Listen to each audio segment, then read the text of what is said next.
Hola amigos de Recursos Humanos con Calle y feliz año, ya dándole la bienvenida al 2022 y nuestro primer episodio de podcast visual, video y todos estos temas que yo sé que son sumamente interesantes y sobre todo importantes, ya sea para los empleados como para los patronos profesionales de recursos humanos. Así que qué bueno que estamos de regreso y hoy precisamente hablando de un tema sumamente importante que es el tema de las pruebas para el COVID, cuando regresamos, cuando las utilizamos, tenemos que utilizarlas para regresar al trabajo, cuando realmente es importante que ese patrono solicite una prueba.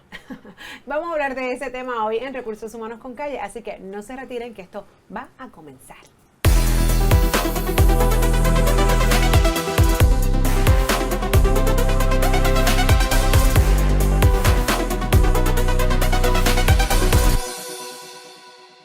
Saludos nuevamente y sí, obviamente sabemos que todo esto cambia y que desde que comenzó la pandemia, hace 2 años atrás, hemos tenido diferentes información y es normal porque vamos aprendiendo de todo esto. Así que hoy nos acompaña, porque si algo nosotros hacemos bueno es que vamos a donde los expertos y los que de verdad saben, porque yo sé que nosotros los especialistas incluso ¿no? de recursos humanos y los patronos no necesariamente conocemos bien la parte científica, la parte médica, igualmente los empleados. Así que hoy hemos invitado al doctor Agustín Vidal, quien es el director médico de la sala de emergencias del Hospital Metropolitano. ¿Cómo está, doctor? Muy bien, y tú, Jessica, muy contento de estar aquí contigo hoy. Bienvenido y gracias por venir a aclararnos todas estas dudas. Claro que sí. Doctor, hemos estado recientemente escuchando, ¿no?, que cuando una persona arroja positivo, luego que cumpla con su cuarentena, no es necesario que el patrono solicite una prueba de regreso. O sea, que esa persona después que cubrió la cuarentena está libre por lo menos de contagiar a otro y si se siente bien puede regresar. Y que no es necesario esa prueba porque hay ocasiones que esa prueba se arroja positivo hasta 2 y 3 meses luego de que ya la persona le había salido positivo desde la primera vez. ¿Cuán cierto es eso? Completamente cierto, Jessica. El Departamento de Salud, a través de sus órdenes administrativas, estableció a los patronos que no era necesario pedir la prueba, por cuanto, como tú bien dices, es tan sensible la prueba molecular o PCR como la conocemos, que es capaz de detectar fragmentos del virus muchos meses después de que la infección salió. Bien lo dijiste en la mañana, que constantemente estamos aprendiendo sobre este virus, los médicos, los científicos y la población. Una de las cosas que hemos adquirido hasta este momento en conocimiento del virus es que luego del 10º día de la infección, el virus ya no es transmitible.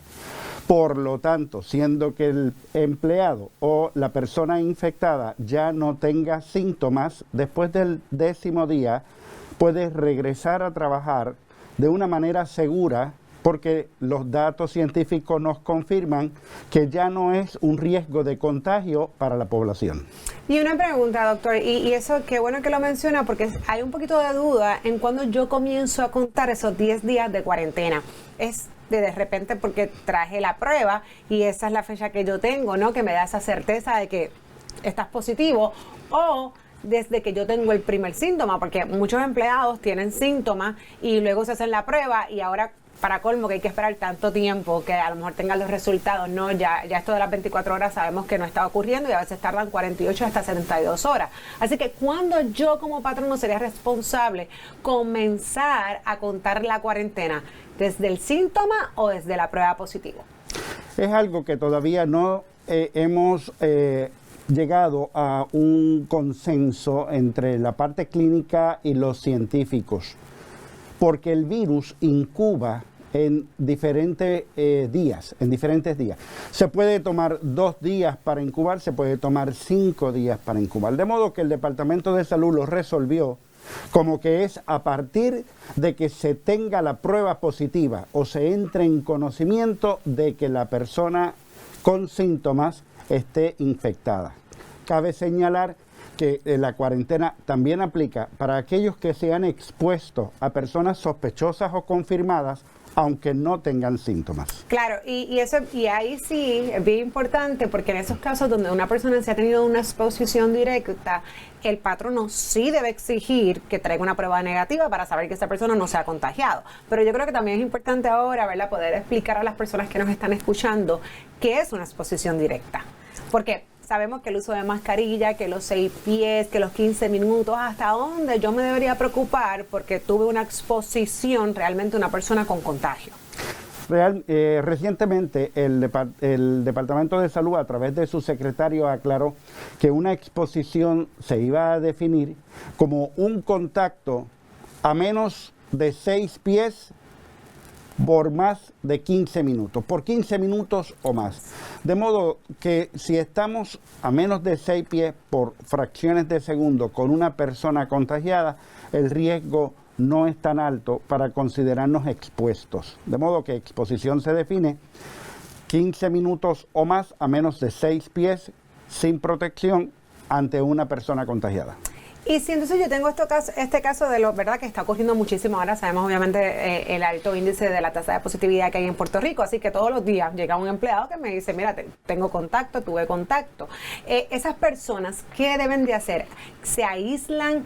¿Se ponen en cuarentena? ¿Se tiene que tomar en consideración la inoculación que ellos tienen? ¿Qué realmente son los criterios que debe tomar un patrono para ser responsable, ¿no?, en decirle a este empleado qué va a hacer?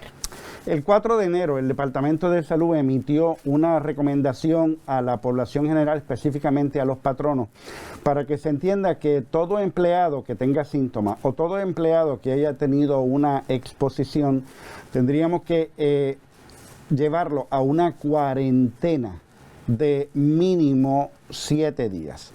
Se establece que si tiene síntomas es hasta 10 días o hasta que los síntomas se hayan resuelto. Uno de los síntomas más importantes es la fiebre, de modo que deben estar 24 horas sin fiebre antes de romper la cuarentena. Pero hablando de la exposición, si este empleado fue expuesto o confiesa una exposición, responsablemente el patrono debe de llevarlo a una cuarentena de 7 días y al 5.º día exigirle una prueba al empleado. Si esta prueba es positiva, continúa hasta el día 10. Si esta prueba es negativa, después del 7.º día ya puedes regresar a trabajar si no tienes síntomas. Y doctor, una pregunta, ¿qué se considera vacunado? Porque entonces ahora tenemos el otro tema, bueno, si la persona está vacunada, pero si vacunada es que realmente son las 2 dosis y el boost, y eso tiene que ser bien preciso realmente después de los 6 meses. Si la persona tiene entonces lo que conocemos como la sola dosis de Johnson, pero entonces ya tuvo un boost que los está mezclando ya sea con Moderna o Pfizer, ¿qué se considera vacunado al día de hoy? Al día de hoy, vacunados son las 3 dosis de Moderna, las dosis de Pfizer o 2 dosis de Johnson. Hemos aprendido día tras día con las vacunas y vamos a hacerte un poquito de historia. Antes de que surgieran las vacunas, hablábamos del suero convaleciente. Suero convaleciente era aquella persona que le había dado COVID, que había sobrepasado la infección y que podíamos solicitarle una donación de sangre para extraer el plasma que estaba rico en anticuerpos producidos por su organismo al atravesar la infección. Estos anticuerpos eran valiosísimos para un paciente antes de la vacuna que estaba infectado. Con las vacunas descubrimos que esta cantidad de anticuerpos que buscábamos en el suero convaleciente estaba triplicado en los pacientes vacunados. 95% de protección significa que 95 de cada 100 iban a estar sumamente protegidos. Y la cantidad era inmensa en anticuerpos. Pero como bien lo dijiste en la mañana, seguimos aprendiendo de este virus. Nos dimos cuenta que entre 6 y 8 meses ese 95% había bajado a 46%. Y en el caso de Johnson & Johnson, cuya protección original era de 66%, había bajado entre el 10 y el 15%. Que básicamente es nada. Estábamos o sea, no están vacunados y desprotegidos al mismo tiempo. Por lo tanto, se recomendó el boost, la tercera dosis, que nos devuelve esa protección a la parte más alta, 90%. Y doctor, una pregunta, hay personas que obviamente, pues, lo he visto mucho, me ha pasado mucho en los diferentes escenarios laborales que, pues, en este último momento han tenido COVID, son positivos y justo se iban a poner el tercer, ¿verdad? La tercera vacuna o el boost y no pudieron. Entonces la pregunta es, ¿cuándo me lo pongo? Si ya obviamente pasé mi cuarentena, estoy bien, me reintegré, pero ¿cuándo es el tiempo prudente? Hay gente que habla de 90 días, que hay que esperar 90 días. Hay gente que dice que no, incluso hay gente que entonces sí ya pasan la cuarentena un poquito más y dan negativo. Y si dan negativo, entonces van y se ponen el boost. ¿Cuándo es el momento ideal? Y yo sé que en los momentos ideales a veces son un poquito difíciles de conseguir, pero ¿cuándo sería el momento más responsable que estas personas que salieron del COVID se puedan entonces poner la tercera dosis? Como bien dijiste, es bien complicado, sobre todo cuando tenemos tantas mentes pensantes y tantas organizaciones responsables opinando. Vamos a la fisiopatología. La vacuna era para levantar los anticuerpos que te permitieran enfrentar el virus del COVID y que tu organismo lo manejara como una infección leve. No es para evitar que te dé el COVID. Lamentablemente, una vez te da, estás a la merced de lo que tu cuerpo pueda manejar con los anticuerpos que tiene. Y ahí está el detalle de si te pusiste a tiempo la tercera vacuna o no. Recordando que la protección es adquirida 2 semanas después del inóculo, de que te vacunes. Habiendo pasado la infección, siendo que la vacuna era para levantar tus anticuerpos, tu organismo lo ha levantado de manera natural. Al pasar por la infección, tú creaste anticuerpos en contra del virus. Se sabe que la calidad de los anticuerpos creados por la inducción de la vacuna es superior en cantidad y en resistencia a los que crea tu cuerpo con la infección. Pero si ya pasaste la infección, ya tú tienes los anticuerpos que la vacuna te iba a dar. Hay unas opiniones entre la Organización Mundial de la Salud, el CDC y los departamentos de salud local. Algunos han recomendado que sea la tercera semana. Realmente, la protección conferida por los anticuerpos generados ante la infección van a durar 3 meses. La opinión en este momento es que sea entre 4 a 6 semanas después de la Claro, porque en otras palabras es lo mismo que pasó con las primeras 2 vacunas, no es hasta que baja obviamente ese % de anticuerpos que entonces no te pones el boost. No, pues si vienes y tienes el virus, pues todavía tienes esos anticuerpos, no hay la necesidad de volverte a poner otros más con el tercer boost. Y en la misma infección te está dando los anticuerpos, tu cuerpo está produciendo los anticuerpos. Correcto. Tú los querías antes de que llegara la infección. Pero llegó la infección antes del boost. Pero llegó la infección antes del boost. Pero por lo menos te dejo eso. Sí. Entonces, doctor, hemos estado escuchando, incluso el secretario de Salud, ¿no? Y el Departamento de Salud ha hablado sobre las pruebas caseras.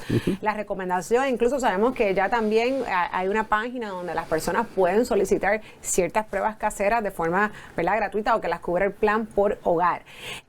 Y se ha hablado muy positivo de estas pruebas en cuanto, ¿verdad?, a los resultados que arrojan, que son resultados bastante accurate, ¿no?, que son resultados que son confiables. Bajo todavía hay gente a las 4 y 5 de la mañana en los laboratorios, todavía hay gente haciendo fila y a las 10 de la mañana le dicen ya no tenemos reactivo, no tenemos prueba. Dadas las circunstancias que estamos viviendo, ¿hasta qué punto sería también responsable o sería una opción decirle a un empleado, bueno, pero tuviste exposición, que son los casos que realmente estamos solicitando estas pruebas para saber que el empleado no haya sido infectado? Tuviste una exposición, hazte una prueba casera. Vamos a utilizar una prueba casera como evidencia, ¿verdad?, de que estás bien. ¿Qué usted nos diría de ese tema? Es amplio ese tema, es bien amplio. Sí, totalmente. Las pruebas caseras son una gran alternativa a estas filas que estamos viendo en los laboratorios. Lo has dicho muy bien, tiene un alto % de certeza y son bastante fáciles para realizar. Sobre todo, son hasta más baratas que lo que le costaría a una persona sin plan médico pagar una prueba en el laboratorio. Un PCR, claro. Estas pruebas son de antígenos, la mayoría son de antígenos.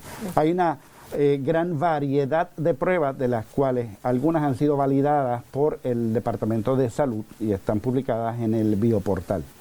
Hay otras pruebas que no son accesibles a la población general o que son demasiado caras.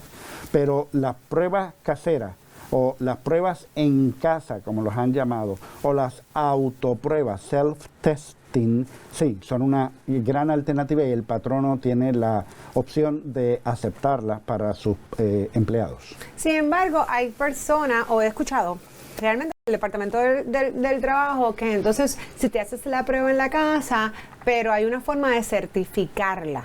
O una cosa así. Yo la realidad es que no entiendo, no, o sea, no sé hasta qué punto, porque igual los laboratorios están abarrotados. O sea, que si no hay tiempo y espacio para hacerte una prueba de las que ellos administran, ¿cómo te van a certificar una prueba que te hiciste en la casa? Sí, Jessica, mira. Hay algunas pruebas que cumplen con el estándar original.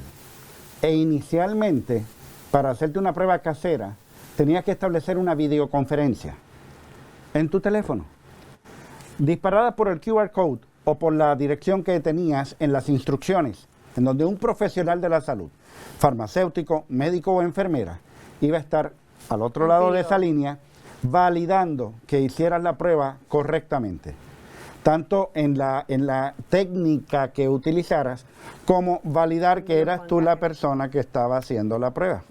Lamentablemente las pruebas caseras también se pueden prestar para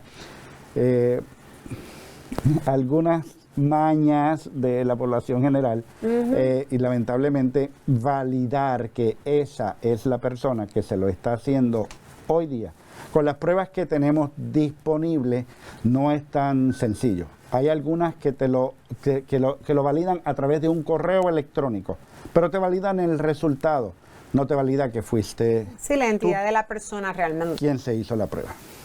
Ok, bueno, qué bueno, de todos modos, saber que contamos con esa alternativa, porque de igual forma pues los patronos las pueden tener sus facilidades, entonces porque las personas se la hagan allí, como muchos patronos ya hacen pruebas de discernimiento y van a enfermeros y le hacen las PCR, le hacen los antígenos, a lo mejor es una forma, ¿no?, de poder pues tener la certeza de que sí es el empleado quien se la está administrando y a su vez pues tener por lo menos una prueba que nos dé esa tranquilidad, porque sabemos que también pues hay muchos protocolos de viaje. Hay muchos patronos que también pues quieren o están solicitando pruebas para que las personas se reintegren, pero mira, seamos honestos, si Puerto Rico tiene una tasa de positividad más alta que yo no sé cuántos lugares en el mundo, incluso que los Estados Unidos, así que pues realmente donde tú tienes más peligro, donde tú estás mayor expuesto, y aún así, ¿verdad? Algunos se ponen bien estrictos en ese momento cuando la persona llega, y eso volvemos, sabemos que en algún inicio pues era parte del protocolo porque no conocíamos, pero sabemos que si nosotros nos cuidamos, utilizamos todas las medidas de salud y seguridad, debemos de estar, ¿verdad?, tranquilos en ese sentido si nos cuidamos aunque viajemos, porque yo digo, y yo pienso, obviamente ahora en Navidad cerraron casi todos los países o donde muchas personas querían ir, tuvieron que cancelar sus vuelos, pero yo pienso que aquí incluso nosotros estamos mayor expuestos, porque nosotros, aunque digamos que no nos vemos con el papá, nos vemos con el vecino, los niños van a la escuela, y eso es lo que crea realmente la exposición. Cuando viajamos, a menos que nos vayamos a ver familiares,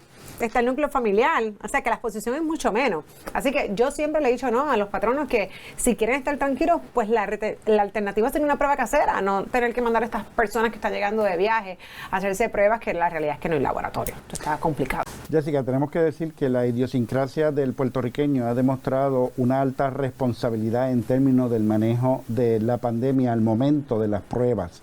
Hemos visto cómo acuden a los laboratorios, hemos visto la fila, hemos visto cómo abarrotan las salas de emergencia. Nuestro porciento de positividad probablemente tan elevado está establecido por la responsabilidad de la población que ha acudido a hacerse las pruebas, por la transparencia del Departamento de Salud que ha decidido publicar la data como es y por la cantidad enorme de pruebas que estamos haciendo, que eso no los vemos en otros estados con un índice menor. Pero definitivamente la alternativa de las pruebas es una sumamente conveniente. Las pruebas caseras, las personas la pueden realizar en su casa, en su carro, en su trabajo. Son pruebas fidedignas, son pruebas sencillas, relativamente sencillas. Algunas nos cuesta leer un instructivo, otras vienen con un diagrama que llamamos Quick Reference o guía rápida, que es audiovisual. Siempre un muñequito, un diagrama o una imagen va a decir más que todo un párrafo, ¿verdad? Claro. Y también tenemos las instrucciones en video. Hay una prueba, es una de las pruebas más exactas que hay, que se llama el EMU, que tiene una interfase con tu teléfono. Es una prueba totalmente electrónica, no es un cartoncito. Y para tú llevarla a cabo, bajas la aplicación y la prueba, la prueba o las instrucciones del teléfono te van llevando paso a paso con todo lo que tienes que hacer, y al final te das cuenta que es un proceso bastante sencillo. Esa prueba incluso te puede enviar por correo electrónico el resultado, aparte de que lo puedes ver en la pantalla. Y todas estas pruebas rápidas están rápidas como en 15 minutos. O sea, son sumamente convenientes, claro, son de uso sencillo, lo que llamamos single use. No puedes reusar la prueba, pero cuando hablamos de la Binox Now de Abbott o de la Quick View, son kits que te ofrecen dos pruebas cuando tú la compras en un solo paquete, $23.99. ¿Ok? La otra prueba electrónica es un single use, la puedes usar solamente una vez y cuesta casi $38, $39. Igual es razonable para aquellas personas, como mencionaste, que no tienen plan y que si van a un laboratorio, la antígeno es mucho más costosa, así que es súper razonable. Antígeno está entre $130 y $300 en la calle, en los laboratorios si no tienes plan médico. O sea que comprar una prueba por 24 o por $39 es bien razonable. Y que te dé resultado como si cuando te dan los de embarazada también. Rapidito, ahora tú ves los positivos y dices, no, un positivo de COVID. Oye, Jessica, y más que eso perdemos en un día que no vamos a trabajar. Claro, definitivamente. Gracias mil, doctor. Gracias por darnos este tiempo, ¿no? Y de toda esa información tan valiosa. Así que yo espero que nos acompañe, porque como esto cambia todos los días, así que cuando te invite nuevamente, pues nos acompañes de nuevo. Claro que sí, siempre a la orden, Jessica, un placer. Igualmente. Y gracias a ustedes siempre, y recuerden que esto es Recursos Humanos con Calle.